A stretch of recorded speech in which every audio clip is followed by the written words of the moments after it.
I am so happy to be sitting here with Christian Keroles. Do I say it right? Yeah, you nailed Keroles, it. okay. Perfect. Christian is also known as CK, by the way. Yes. And on Twitter, you are CK... CK_snarks. Snarks. Yeah, CK snarky. underscore Snarks. Go follow him there. He's a cheeky one.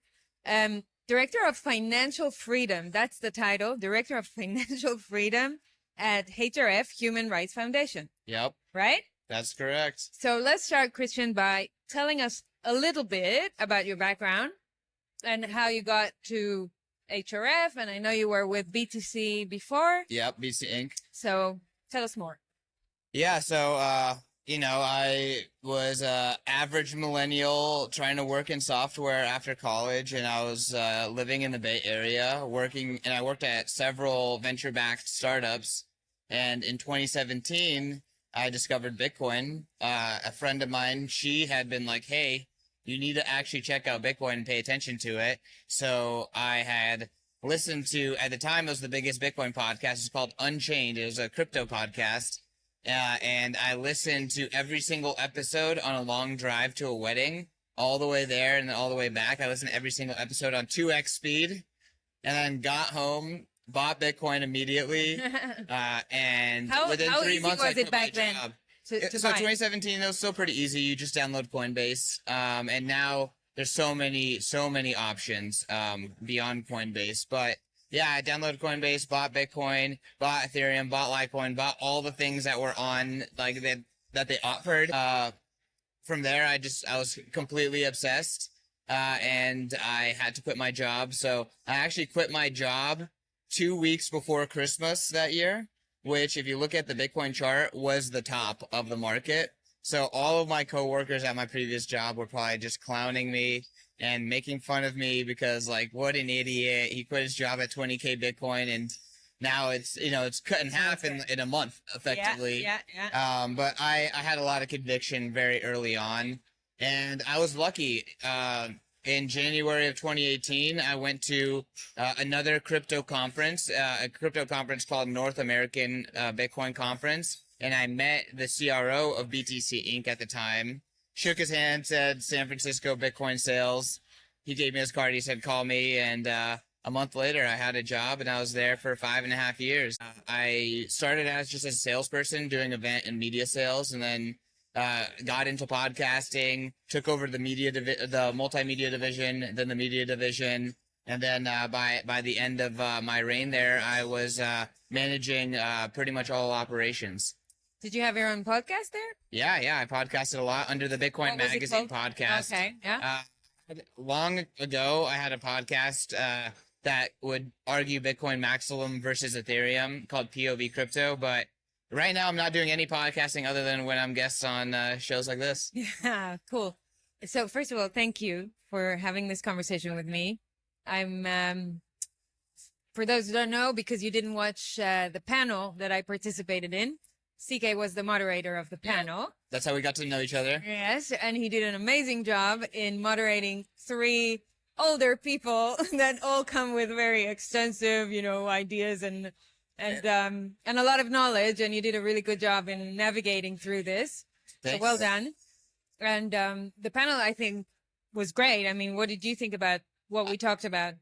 I mean, such an important topic, and I got so many compliments about that panel. Did you? Yeah, people had, said that it was their favorite panel. Someone said that they sat in on this panel and wasn't sure what this conference is about, and then they got it within like 5 minutes. They just said like, "Oh yeah, I'm aligned with."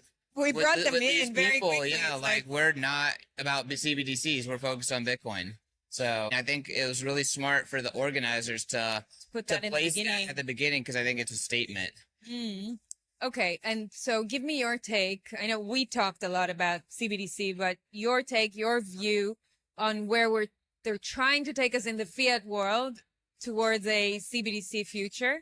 Yeah. And how you see that unraveling and okay, you talk. I want to say collapsing, but yeah, I mean, say it. One, I think it's disgusting to hear about how these central bankers are like so giddy to control every transaction and to control everything that you do. Like, they're so excited to do that.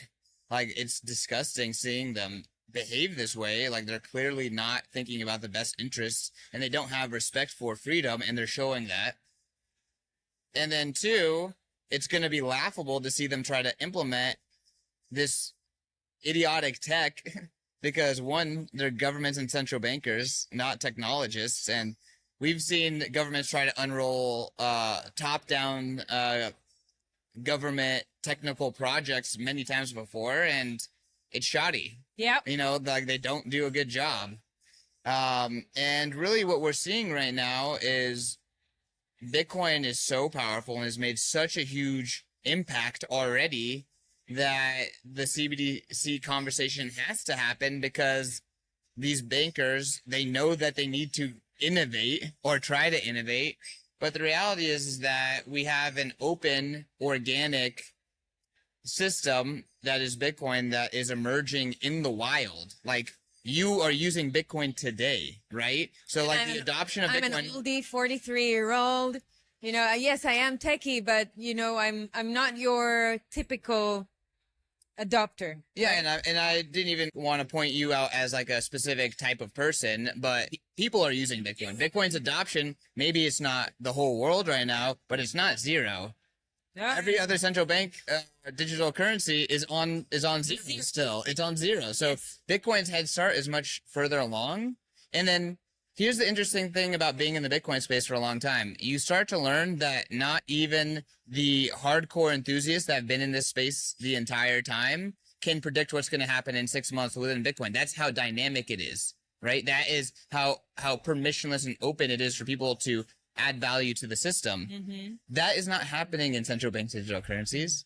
And then something that's really interesting too is Bitcoin is neutral, which means that you can adopt Bitcoin without helping your enemy, if you will, right? It's neutral. Whereas like, why would the US want to adopt China's CBDC? Like, why would Europe want to adopt the dollar CBDC? You know, these nation states, they're incentivized not to let anyone else have monetary domain over them. And they weaponize right? money. And they're weaponizing money, but they're also they are competing against each other, Yes. right? So Willem said that they're in sync. I think that they're competing against each other, and even at the best, these CBDCs, they'll be gated within their physical jurisdiction, whereas Bitcoin doesn't have that issue. Bitcoin can be in everywhere, in every place. And, you know, people are more likely to adopt Bitcoin because it doesn't represent potentially their adversary. It doesn't represent any political view. It doesn't represent any ethnicity, any kind of group. It's like fully open to everyone to participate and to freely exchange and transfer your wealth to whomever you want. And in that sense, it enables freedom. It enables freedom, but what I guess my point is that it's actually a better, more competitive product, right? So I wrote an article for Bitcoin Magazine where I just broke down 3 reasons Yes. why CBDCs don't compete with Bitcoin. Number one, I love that article. you know, huh? Yeah, it was published before the panel. Yeah.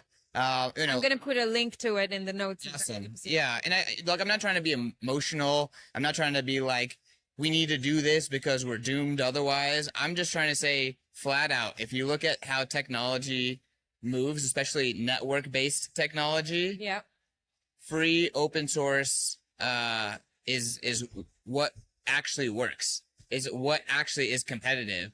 Closed top down is uncompetitive, right? And one of the best ways to look at this is look at how the internet has developed. When the internet was brand new, it was, you know, effectively universities connecting, and they had an open standard. And then companies started to try to create internal intranets, right? That's kind of like what these countries are doing now. Now we have countries that are trying to create, you know, monetary intranets. Like, no one uses intranets today, right? Like, after the fact, you know, we saw China kind of like create like their internet firewall. You know, we're seeing Russia doing that to some degree, banning VPNs. But ultimately, those kind of walled gardens, they still have leaks. And what is actually powering everything is this kind of open standard. That is what Facebook is on. That's what Messenger is on. That's what Bitcoin's on. It's all on this open internet standard. So I'm predicting that that will also be the case with the internet of money. I don't think it's going to be an course. intranet of money. I think it's going to be the internet of money, and that's Bitcoin. I'm with you. Okay, so are you also under the opinion that CBDC, when they launch it in various countries, it will not sustain, it will collapse? Like there will be no adoption? I don't want to like say that on a country by country basis that there'll be absolutely no implementation that works, but I didn't say it doesn't work. I said that people will not adopt it. Like it will not scale to the dimensions it needs to scale in order to be money, right? Yeah. Money needs vast adoption. people in a geographically constrained area can be forced to do something by their governments. I don't consider that to really be real adoption. I've said multiple times on a podcast I did with Bitcoin Magazine called FedWatch that I don't think that largely CBDCs will ever ship, right? So most of these CBDCs are in beta products and projects right now, and they're testing them on small populations. And, you know, the big thing that I'm thinking in my head is, okay, where will USD stablecoins and where will Bitcoin be when these things are finally ready for production, right? Because Bitcoin's moving fast. Oh, yeah. Stablecoins are moving fast. Like, there's countries that are already complete, like Lebanon and Turkey, they're completely on Tether already, right? So, like, Tether has multiple countries. Bitcoin has multiple countries that are adopting it, using it, has multiple companies, right? And all of these CBDC projects, they're still on zero. And when they're ready, will they be needed, or will have the world already moved on and adopted something that's in production, which is Bitcoin and crypto? By the way, which are the countries that today adopt Bitcoin the most? Turkey's there, some Central America, El Salvador. Yeah, El Salvador from a legal basis. I know also Panama they as a country have no legal tender. So there's a very open door for new monies, but obviously contracts are usually settled in dollars there. Kenya and Nigeria are both places with a lot of adoption. But it's really interesting, you know, the dollar is still the dominant money, and we're seeing people can mentally relate to the dollar a lot better than Bitcoin. So you're seeing in places that have, you know, completely collapsed, like in recent years, like Lebanon, you know, they're using Tether, which is, you know, effectively, you know, a dollar IOU, you know, that's issued on different crypto platforms. And they're very comfortable with that. So I think that's like a stepping stone to Bitcoin. I think the dollar comes through and wrecks a lot of fiat currencies. And then as the dollar like kind of falls over on its own weight, here's Bitcoin. How do you see the near future? We don't know, but I think it's going to be near with some significant monetary changes in the system, fiat destabilizing in more countries, inflation rates going up, and Bitcoin adoption hopefully going up in those countries as well. How do you see humans taking on the Bitcoin story? What do you think needs to happen for them to buy into it, listen to it, get convinced? And I'm asking you, especially because of your younger age and your population, which is the most important in my eyes to drive change. Oftentimes change comes from the younger populations, not from the boomers or the older generations that are less tech savvy and also more tired, more beaten along the way. So yeah, well, youthful people are often youthfully naive, right? And that naivety allows them to try things that, you know, maybe a wiser person would not, or a more experienced person would not.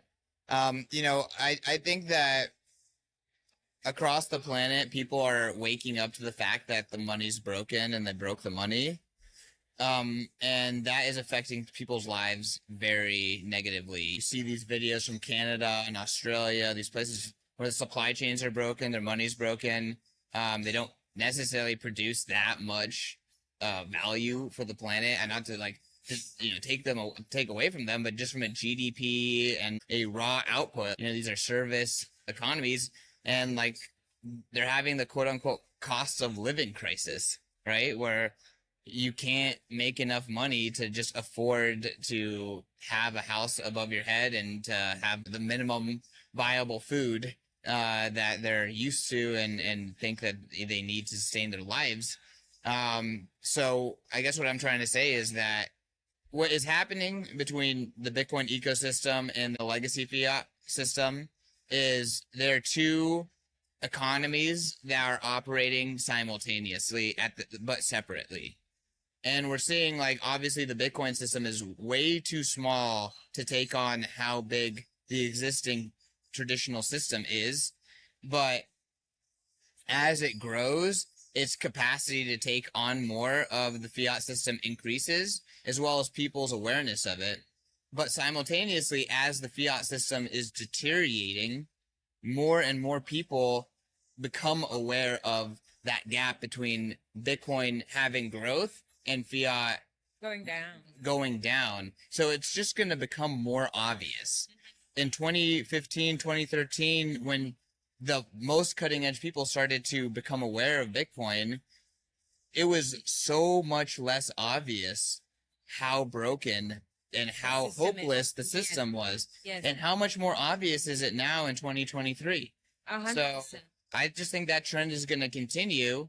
Bitcoin is going to get bigger, more trustworthy, and simultaneously people are going to feel more and more pain from just a deterioration of what they have been accustomed to in terms of quality of life.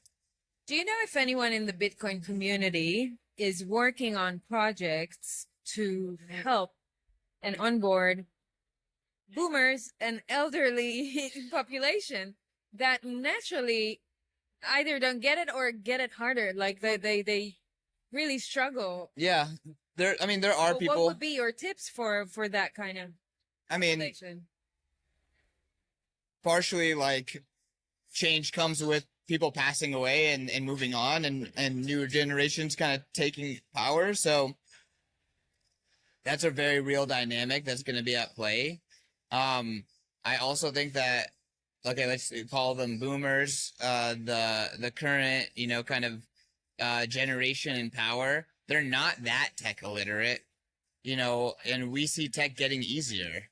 So yeah, they do use Facebook and they use emails and they get that already. They use financial apps. But Bitcoin is going to get easier too. And, I saw, I was here long enough to see mobile phones turn into cell phones, and my grandma could not touch any of that. Yes. But 10 years into the revolution, here's an iPad, and now she can compute. Now she's connected online. She's on, like, there's a format that works for her.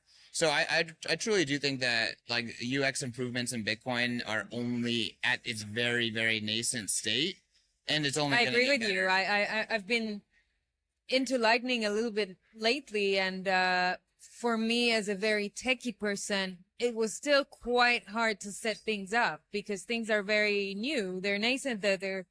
This is unpopular opinion, though. Lightning is an enterprise solution, which is a big reason why it's difficult for people to actually manage I'm it. talking Snowden about the said clients. that too. Even having a Lightning client, people will go with a centralized one often just because there's an actual company managing an enterprise backend for Lightning. It's getting better, though. It is getting better. I do want to ask you for some key applications that you think people should know when they start off with Bitcoin. Like, for example, me as a podcaster or content creator, discovering through my friend that I can have my podcast on a Lightning wallet was a discovery. Yeah. That I can gain Satoshis for my work. That's amazing. So just tips like that. Different apps that you think are important to know. Yeah, well, I was just telling your producer here, he's a musician and he dropped some stuff on Spotify and Apple Music, and he's obviously a Bitcoiner too. So he was telling me how he uses podcasting 2.0 and Fountain, and he has a podcast. And I was telling, hey, that same tech, there's a company called Wavelake that also does the same thing for music. And you can publish your music. Your supporters can support you directly with Bitcoin. And then the cool thing is, let's say your podcast, a podcast 2.0 podcast, puts his music as your intro music, and people send you money, he gets part of the split. Really? Automatically. Love because it. the music was published in a way that is already tied into his Bitcoin address in the Lightning infrastructure. So That's amazing. this kind of like interoperability and these new ways for people to create content and then monetize it directly with their audience Without Spotify taking, I don't know, 70-80% of without their middlemen, yeah. money. Yeah, it's huge. And like think of someone like Taylor Swift. She has the ability to push around these different companies, but no one really else smaller than her can. Even huge artists can. But what if Taylor and everyone else could publish their music and go directly to their fans? Their ability to negotiate and work with centralized platforms changes completely.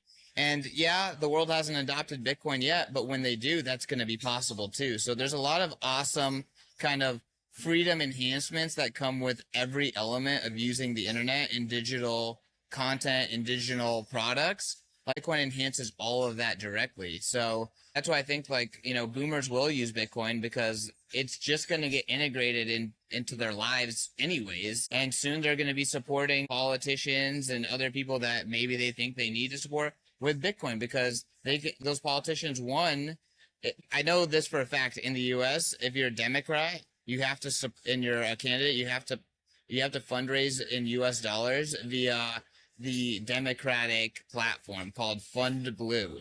Seriously? Yeah. So you can't take Bitcoin, for example? No, you can, but if you want to take fiat, you need to use Fund Blue. Okay. And then Fund Blue, they take a cut, and then two, it's effectively a wire to your bank account. So they get the money, and then they're gonna bulk do a wire, and then so there's a wire fee, and the money doesn't settle for 3 to 5 business days. But a politician can get Bitcoin immediately and liquidate it into their bank account immediately. We don't think that well of politicians, but soon politicians will be like, please give me Bitcoin instead, right? It's like, because it's just that much better. And I think your main question is like, what are some tools? Honestly, if you haven't adopted Bitcoin already, start educating yourself on Bitcoin and get to the point where you feel comfortable buying and holding a Bitcoin. And frankly, by the time you're at that point, the tools will have changed because this ecosystem is moving so fast. Yeah. But they'll have gotten better. They'll have gotten better. I've been Bitcoin for 5 years. The digital wallets that are the cream of the crop have changed many times over since I've been here. So the tools today are the worst tools that will ever exist in Bitcoin. And the tools yesterday were the worst tools that ever exist in Bitcoin. So that's what's so bullish about this ecosystem is by the time you're educated and you're ready, like there's going to be better tools and there's going to be better resources. And all of these tools separate you from needing to rely on middlemen and needing to trust for your money and for the money element of what you're trying to do. Like that's the underlying ethos. Love it. But people still need to know Nostr, for example, right? Okay, yeah, so Nostr is a cool tool. Yep. Yeah, so A replacement for social media. A lot of my audience will not know Bitcoin. Yeah. So that's the time to like orange pill some people. So think about here's the amazing thing about Bitcoin, and we can talk about Nostr specifically. Think about Bitcoin as like a foundation. And once you have this foundation in this network that is operating, you can bootstrap other networks on it. So now you have a money network that's open and is established, and someone came up with a really clever way to do identity and messaging on another protocol called Nostr, which stands for Notes and Other Stuff Transmitted Through Relay. So super nerdy. You don't actually ever need to think about like what it means, but ultimately what it's doing is now there's Bitcoin and now there's a social media messaging layer on top of Bitcoin, and it's leveraging Bitcoin in order to get started. And there's people like Jack Dorsey, Robert F. Kennedy, Edward Snowden, Matt Taibbi, people who are being marginalized by real existing social media platforms that they find this and like, wow, this is an option. The crazy thing is there's a application, like a wallet or a browser for Nostr called Damus. It was the first browser that got approved on the App Store.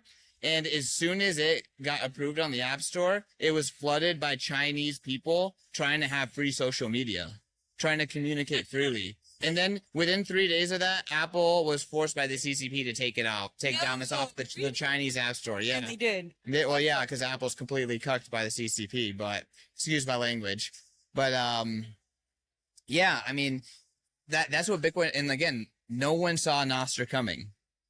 No one cared about this use case until it was real and in production. And there are other use cases for Nostr. Social media and messaging is just one of them. Yeah, that's the alpha use case. You can transfer any type of packet of information on top of that. Nostr is almost like a tool to post messages, put listing. You could list like a product for sale, and all of the payment infrastructure is already built in.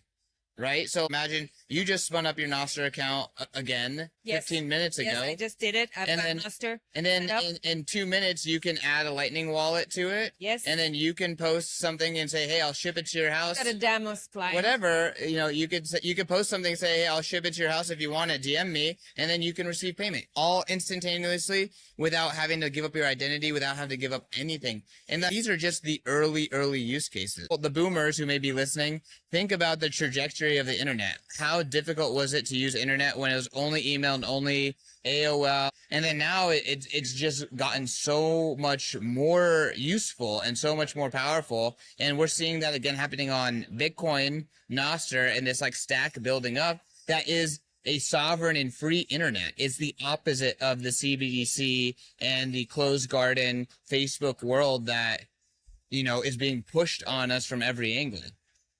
With you 100%. You know why I'm laughing? Because in the year 2000, I was a teacher. That was one of my first jobs after the army. I was a teacher for older people to how to use the internet, how to use emails, what is the internet, how to use Office client, whatever. And that was such early days, 2000, 2001. People didn't get it. Like, what is the internet? What is a search engine? How do I search stuff? And we're in that phase now with the Bitcoin infrastructure. There is so much that can be built on it. And to be honest, me being relatively new inside Bitcoin community, a year and a half, I'd say, something like that. When I came into it, and because I have tech background, I'm a computer programmer and I've been in tech for 20 years in marketing. And I've seen a lot of tech and I've seen a lot of very advanced technology in the last 20 years, especially coming out of all the startups that I was working with. Yep. I'm looking at the different clients and the different use cases and the different things that are being developed and implemented on the Bitcoin infrastructure. And I was amazed because I just didn't know. I was not into it before, but now I'm amazed to see how early on this baby is still such early. It's still such early stages. And people think that, oh, I'm late for the game. It doesn't matter what dollar value this thing has. That's the biggest misconception out there, right? Oh, yeah. It doesn't matter. It's just like the beginning of the game. And it doesn't matter that almost 20 million Bitcoins have been mined already and there's only 21 million in circulation. It doesn't matter because it's not about that. It's about changing the infrastructure, the oxygen we breathe, the money we use, right? And then building everything on top of that. And so there is so much more to this journey. It's really just the beginning. And I think it's very exciting because with the level of where we are in the world in developing technology today, this can go very, very far. There is so much that can be built on this. And I think we've only just begun. Everything you said, I endorse. I fully agree with everything that you just said. And I would say even Bitcoin enthusiasts underestimate how early we are. Yeah. Right? They're so deep in the weeds that they expect things to have been further along, or they think that we're further along. And that taints how they see like the potential of this. But if you realize that truly using Bitcoin, not to say you have to fully understand it, but I think like you have to know how to hold it. I think like that, it should be the threshold for using Bitcoin. And if that's the threshold, we're at less than 0.0001% adoption globally. So, I would say less than 40 million people are probably are at that threshold. And there's 8 billion people on the planet. So you can do the math on that. We're not even at 1% adoption, but it's a fixed supply asset. And so if you want to think about how high is Bitcoin going to go in dollar terms, I mean, it's going to go to unspeakable amounts. But if you think about Bitcoin as a measuring system for value, a measuring and communicating system for value, its ultimate promise is it's actually going to help humanity allocate resources better, which will actually create more wealth. So you can take all the assets on Earth and divide it by the fixed supply, which is 21 million. But if Bitcoin is what we think it is, if it has all of this potential, if it's going to help humanity become more efficient, more effective, more productive, then that is the most bearish case is infinity divided by 21 million, because infinity is going to get bigger, right? And therefore, where this goes, we can't tell. We can't know because we don't know the future of human evolution and our ability to continue to advance ourselves. But with better communication and scaling technologies that Bitcoin is, that better money is, it should help us get even further along than we are, make better decisions than we do. And you can look at fiat and you can look at the bad incentives of CBDCs and you can look at the bad incentives of debt, and you can blame a lot of bad decision making and bad incentives and wars and atrocities on that dynamic, that game. Like, don't hate the player, hate the game. Bitcoin's changing the game, right? And Bitcoin's a better game, and hopefully all the players within the game will do better with their decisions, and that should make more value. So I'm actually very famous for saying two things. No one is bullish enough, because I don't think it's possible to be bullish enough. But two, I try to shock people. The block subsidy, the reward that happens every 10 minutes in the Bitcoin network, it goes down by half every 4 years. In 95 years, the reward will be 37 sats. So I like to shock people by saying, if Bitcoin works in 95 years, 37 sats will be generational wealth. And why that shocks people is that 37 sats is 1 penny today. Less than 1 penny. Today. So imagine less than 1 penny in the future will be generational wealth. Well, how do I justify that? Well, one, if you look back 95 years, point to someone who could tell that we would be having this conversation, recording it and broadcasting it to the world and all this stuff. How could they know that we would have this in 95 years, this capabilities? If you bake in human progress over the next 95 years, Bitcoin's a fixed supply asset. We know how mining works in terms of we are harnessing energy and pointing it towards solving SHA-256 algos, and that's how you get the block reward. Well, more hashes, and I know I'm getting very technical, but more energy than we can harness today will be pointed at getting those 37 sats, right? Because that's what Bitcoin does, is it harnesses energy and uses it to protect the network, and it rewards people who do that with the block reward. So for Bitcoin to work, more energy will have to come onto the network. We will have to continue to secure the network with more energy, but the sats number is going down. If Bitcoin works, 37 sats has to be the driving factor for more energy than we can harness today to be harnessed. Yes. So therefore it has to be extremely, extremely valuable. And it has to be so valuable that it can do that people will be incentivized to do that. And I think that is really, really important for people to understand that, like, Bitcoin doesn't work in the medium scenario. Bitcoin works when the world adopts it. And that's really the only option for Bitcoin to work. It's a paradigm shift. And that's what people struggle with, because they think that if there is a fixed amount, it means something bad and it's over. And no, it's the other way around. The way we perceive money today is not at all how you perceive money in the Bitcoin world. Yeah. And people will say, like, oh, well, because Bitcoin's volatile, or even if Bitcoin's value only goes up, you can't use that to measure, to make economic calculation. In the current paradigm, you can't, but you'll be in a new paradigm. Yeah. Right? And that paradigm, I think, will actually give you more accurate information from the economy. And that is so, so important in terms of making good economic decisions. So if I could just give a bullish case for Bitcoin, is that Yeah. it is a better system for measuring value and communicating value, and therefore it will create more value. And that's why it will be adopted. So our ability to comprehend that kind of paradigm shift as people living with today's context is very, very difficult. You know, only the smartest 5 people on the planet have the like mental aptitude to like connect the dots and forecast that far out even directionally correctly. So it's important to humble yourself to know, like, if this is a paradigm shift, like, I can't understand how big it is going to be because it's a paradigm shift. No, I'm with you. And staying humble is always important. Absolutely. We don't always do that. So that's a good one.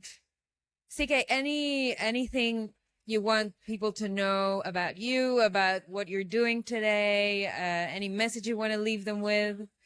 Yeah, I mean, hey, we live in a world that I think a lot of us are energized to make better. I would really call on the listeners to, like, don't give in to nihilism. Humanity has gone through so many ups and downs, but ultimately, I think life has gotten better and more equitable, and we as a race and a species and a society have always gained more value over time, and I just think that trend is going to continue. So don't get pushed down by adversaries and all the challenges that humanity faces. Younger people, especially, I think, you know, are most vulnerable and feel like they're they don't have a light, they can't afford a home, they don't see a path for them to not have to work 24/7 to actually have a good quality of life.